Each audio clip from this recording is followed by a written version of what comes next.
In December of 2020, the governor of the state of Texas named Denison a music-friendly city. We want to tell you about our rich musical heritage. This is a sesquicentennial project for the city of Denison. Well, it was actually a little bit of a mistake, or it's a fluke somehow. I came in when I was 9 years old and I told my parents that I was going to enter the school talent show. So probably the last time I had ever done any singing at all, it just would be getting up in church when I was 3 and singing, Jesus Loves Me or something. But I just walked in and told them I was going to enter the school talent show. And so I did try a little kindness, and we went that night and I won the talent show, won first place, and everyone was looking at each other and going, hey, she can actually sing, and no one knew it, nor did I.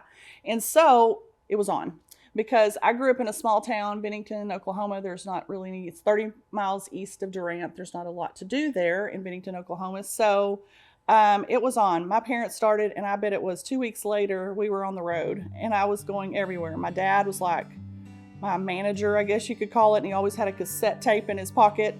And he started calling places and looking for places, and the first place I auditioned was called the Loggins Opryland in Paris, Texas.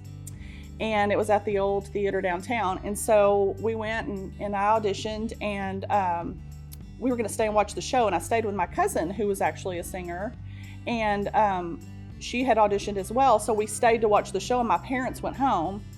And they pulled me out of the audience, and I sang with the band that night for the first time, and my parents missed it. So that was kind of how it got started, and it was on from then on. The whole family was involved, aunts, uncles, everyone. They would be over at the house. I would practice in the living room. It was crazy for a small town. It was kind of nuts, and it was just something I could do. I don't know. I sure couldn't play basketball, but I could sing, so it naturally evolved, I guess. I did do a lot with the Oklahoma Opry. Grant Leftwich was one of my mentors later on in life, but I started there. I was probably 10 when I was singing on the Oklahoma Opry pretty regular, about once a month. And I was on the Grapevine Opry. There was a man, Johnny High. He was my actual mentor later in life for sure.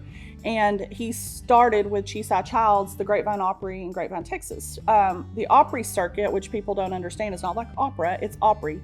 And people would go in and take the old movie theaters and renovate them, or, schoolhouses or whatever, and they would renovate and make a theater and get a band together, and they would call them Opries, like the Grand Ole Opry. And Johnny High started that with Chisai Childs, and later he went on to start Johnny High's Country Music Review, and I was with him for 10 years, and he was my mentor when I came and wanted to start my own show. We would come to a downtown building, and I don't remember which one it was, and practice, and then we performed, and it was called the Denison Opry. It was only a few times, but I was on that show. Also performed with Joe Stampley over at, there was a rodeo arena somewhere between Denison and Sherman, and we performed out there a show. So I did a few things over in this area. Growing up, you have to know classic country to know most of these artists, because they were all classic artists, but I would perform with Jeannie Seeley and Jack Green. I did that in Swink, Oklahoma, and you have to really know Oklahoma to know where that is. It was in a house on the front of a porch.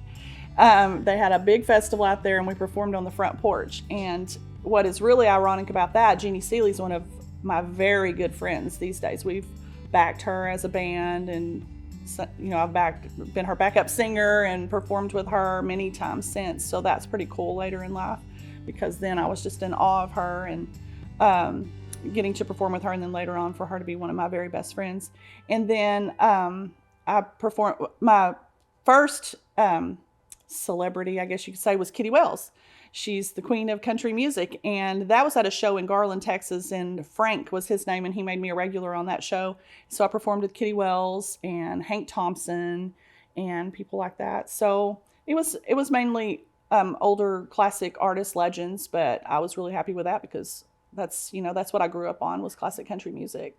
I would rather be behind the scenes than in front of the spotlight now, so I like being a backup singer. It's fun. So the Rialto Theater, I had been a teacher for 3 years, started selling beauty control cosmetics.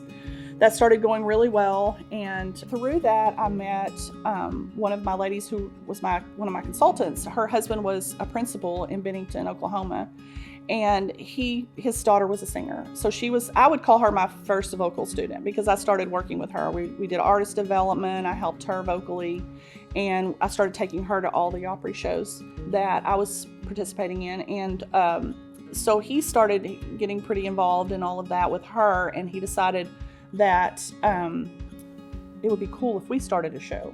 That it's not something that I had thought about doing at the time, but always I've liked to put on events. That's one thing I did at the school. They would just, anything that they were doing, they would say, get Shawnda, she'll put it on. So he and another high school principal got together. They found the Rialto Theater in Denison, Texas, downtown. It had been closed since the 80s. It was owned by a man, Gary Yost in Sherman. And everything that was supposed to be up on the ceiling was down on the floor when you walked in. So they brought me over, oh, we've got this great building, we want to show you this. And so I was like, okay. So they brought me over to Denison, and I walked in the building and turned around and walked back out. I was like, no, I'm not in. I'm not doing this. You can't do a show in there. And they were like, oh, come on, you can. The story of the Rialto began. They finally talked me into it, and we leased the building from Gary. John Munson was the guy that was working for Gary at the time as his taking care of the real estate. And so we leased it through him.